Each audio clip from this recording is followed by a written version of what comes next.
Bonjour, aujourd'hui nous allons apprendre à programmer très simplement avec Tao 3D des animations en 3D temps réel.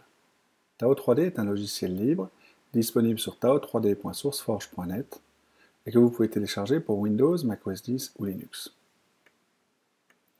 Voici l'écran d'accueil de Tao 3D. Je vais créer un nouveau document vide que je vais appeler démo.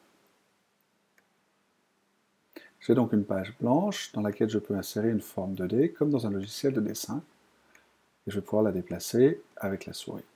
Je peux insérer des textes, des formes 3D et d'autres éléments. Alors, comme Tao 3D est en réalité un langage de programmation, il y a derrière le document que je suis en train de manipuler un code source qui décrit ce document.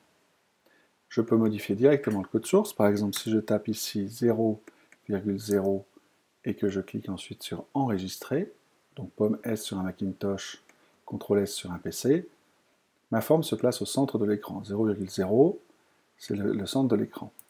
La première coordonnée est la coordonnée horizontale, et la deuxième coordonnée est la coordonnée verticale. Le troisième argument est la dimension horizontale, et le quatrième argument est la dimension verticale. Alors je peux copier cette ellipse, copier, coller, et donc j'ai là maintenant une forme très simple. Je vais par exemple redimensionner cet élément comme ça, et celui-ci comme ça. Et vous voyez, j'arrive à faire des petits dessins très simples. Alors, je peux aussi utiliser cette fenêtre pour changer mes paramètres et avoir une forme précise. Par exemple, pour que cette forme soit exactement au centre de l'écran, je vais positionner celle-ci. Donc 50-50, ça a l'air d'être les bonnes coordonnées. En symétrique, moins 50. 50 va me donner une forme tout à fait symétrique. Alors, comme j'ai la taille de l'oreille à plusieurs endroits, ici, et comme Tao 3D est un langage de programmation, je vais pouvoir définir une variable qui va donner la taille de l'oreille. Donc, j'écris oreille flèche 50, je remplace mes 50 ici par oreille, et j'obtiens le même résultat graphique qu'avant, mais avec la différence importante que maintenant, je peux changer la taille des oreilles beaucoup plus facilement à un seul endroit. Lorsque j'ai fait ça, le logiciel sait qu'il n'y a qu'une seule valeur pour la dimension, et donc lorsque je vais redimensionner mon oreille, vous voyez que les contraintes sont préservées, et ça reste vrai même si j'ai par exemple une oreille qui est 2 fois plus grande que l'autre. Voilà, je peux redimensionner un peu comme je veux. Alors je vais revenir aux dimensions d'origine, qui étaient plus sympathiques. Et je vais maintenant faire la même chose, donc une définition de variable, mais cette fois-ci pour le code qui est ici. Donc, de la même façon que j'ai écrit oreille se transforme en 50, donc oreille ici est transformée en 50, oreille est transformée en 50, je vais pouvoir dire que Mickey se transforme en ce code. Alors quand je fais ça, j'ai déclaré une variable qui s'appelle Mickey, mais donc je n'ai plus rien qui s'affiche à l'écran, puisque je n'ai pas utilisé cette variable. Je vais le faire maintenant, et la forme de tout à l'heure s'affiche. L'avantage de faire comme ça, donc c'est ce qu'on appelle une fonction, c'est que je vais pouvoir maintenant répéter l'opération Mickey plusieurs fois. Par exemple, je trace un deuxième Mickey, il est par-dessus l'autre, et on ne le voit pas, mais je vais pouvoir montrer qu'il y en a un deuxième en décalant horizontalement, en anglais on dit translate, donc je décale le long de l'axe X de 200 pixels, et j'ai donc maintenant un Mickey rouge décalé vers la droite. Je peux répéter l'opération et faire un Mickey bleu décalé vers le haut de 200 pixels. Donc vous voyez que les translations s'accumulent. Lorsque je dis translate, j'ai déplacé le 0,0 de ici à cet endroit-là, et quand j'ai fait un translate Y, je l'ai déplacé ici. Et donc, à chaque fois, je déplace l'ensemble des formes qui sont définies après Translate. Si je ne veux pas que ces changements soient cumulatifs, je peux utiliser Locally, qui permet de garder des changements à l'intérieur du Locally. Donc ici, ce TranslateX s'exécute pour l'exécution de ce Mickey-là, mais il est perdu pour l'exécution de l'affichage du Mickey bleu. Et c'est vrai aussi pour les couleurs. Donc si j'enlève ici la couleur, j'obtiens un Mickey noir qui est la même couleur que le Mickey du départ. Si je sors le Color Red et que je le mets à l'extérieur du Locally, j'ai maintenant deux Mickey qui sont rouges, puisque Color Red s'applique à la fois à l'intérieur du Locally et à l'extérieur. Alors quand j'ai des fonctions comme ça peut être intéressant de leur donner des arguments, par exemple la couleur. Et je peux dire que je change la couleur du Mickey en fonction de l'argument, donc red, green, blue, et ça me permet de définir des paramètres que je vais pouvoir passer à mon code. Alors l'intérêt de faire ça, c'est en particulier si je le combine avec l'accumulation des transformations géométriques, je vais pouvoir écrire des choses de façon beaucoup plus concise. Par exemple, j'ai créé une séquence de Mickey qui s'alignent les uns derrière les autres. Alors pour ce type de séquence, qui est assez fréquent, il existe une notation qui s'appelle l'application, qui dit que j'applique les valeurs blue, green, red, orange, successivement. Alors, on verra mieux si je dimensionne, je réduis la taille de mon image. Vous voyez la même chose pour Scale que pour Translate. C'est quelque chose qui s'applique globalement à tout ce qui suit et qui est cumulatif. Donc ici, j'ai fait des Mickey avec des couleurs successives. Pour montrer que Scale est cumulatif, je vais en rajouter un deuxième ici de 90%, et vous voyez que mes Mickey deviennent de plus en plus petits au fur et à mesure que j'avance. Alors il y a une autre fonction qui est intéressante pour les transformations, c'est la rotation. Avant de faire des rotations, je vais montrer que les translations peuvent être aussi combinées. Donc ici, je peux faire translate, par exemple, de moins 200, 200. Donc c'est une forme de translate sans x ou y derrière, qui dit que je veux me déplacer le long de x, y et z.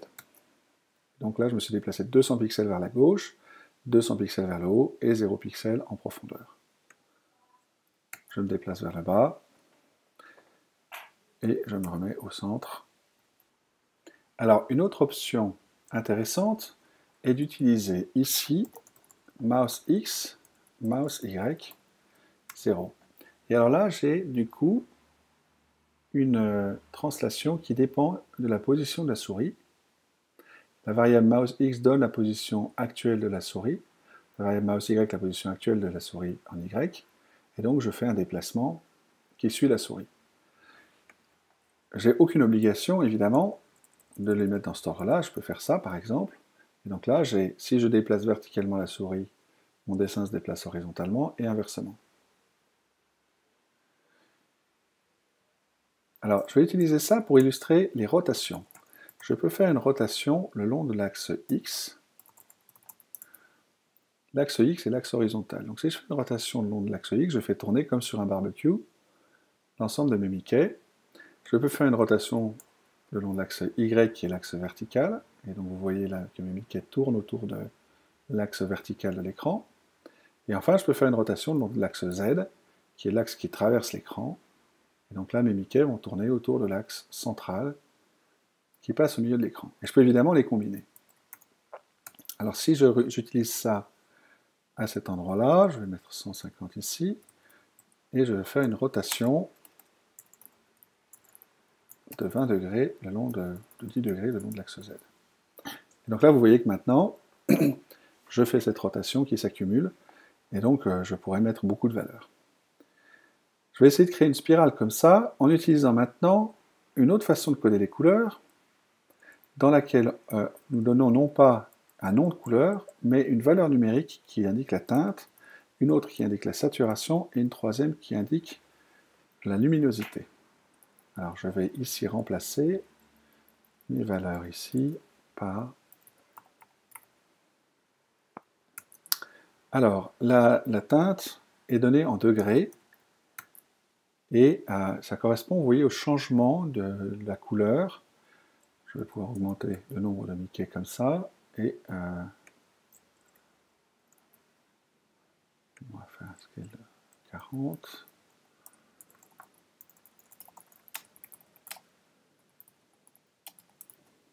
Voilà. Donc là, je crée une spirale, en fait, en accumulant ces rotations et en diminuant la taille au fur et à mesure. Donc le changement de couleur ici change la teinte. Vous voyez qu'on passe à travers toutes les teintes de l'arc-en-ciel. Le deuxième paramètre, c'est la saturation. Si je diminue la saturation, j'obtiens des teintes qui sont de plus en plus pastel. Et à la limite, à 0, j'obtiens du blanc. Et la troisième valeur est une valeur qui correspond à l'intensité lumineuse. Donc si je mets 50%, j'obtiens des valeurs qui sont beaucoup plus sombres. Et au fur et à mesure que j'augmente la valeur, mes valeurs deviennent de plus en plus claires. Donc ça permet très facilement de créer des formes cumulatives, des formes géométriques, etc. Maintenant, si je veux éviter d'avoir des déplacements, disons, qui s'accumulent les uns, je peux aussi faire des déplacements absolus. Par exemple, je peux remplacer ici color par une valeur x, qui va être la coordonnée horizontale, et je fais une translation maintenant de x,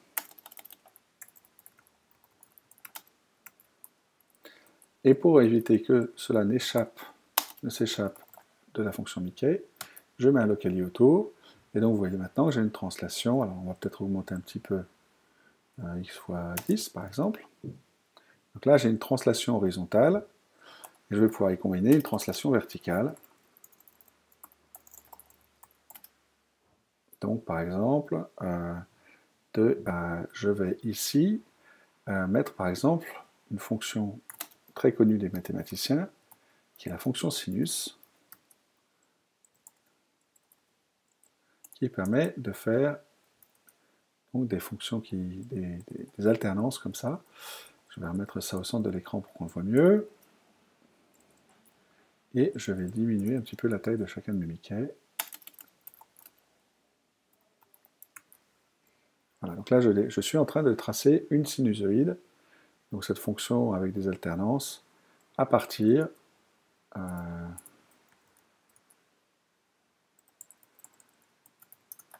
voilà, une sinusoïde à partir de petits Mickey individuels. Tout à l'heure, j'ai utilisé ici mouse X, mouse Y. Je vais le remettre, et vous vous souvenez que automatiquement, mon document s'est mis à se redessiner en suivant la position de la souris. D'autres variables peuvent jouer ce même rôle, et en particulier, une variable importante, c'est le temps. Je peux rajouter le temps ici, et j'obtiens maintenant, vous voyez, une ondulation au cours du temps de ma sinusoïde. Alors, je peux faire des animations assez intéressantes comme ça. Alors maintenant, on va introduire un petit peu la troisième dimension. Voilà, donc là, je peux faire une jolie spirale en utilisant vraiment la troisième dimension. Alors avec ce qu'on a appris, on va pouvoir travailler sur un cube et on va comprendre un petit peu mieux la troisième dimension. Donc, je vais insérer un cube. Je fais un document blanc et j'insère un cube. Voilà. Donc j'ai un cube de côté 100.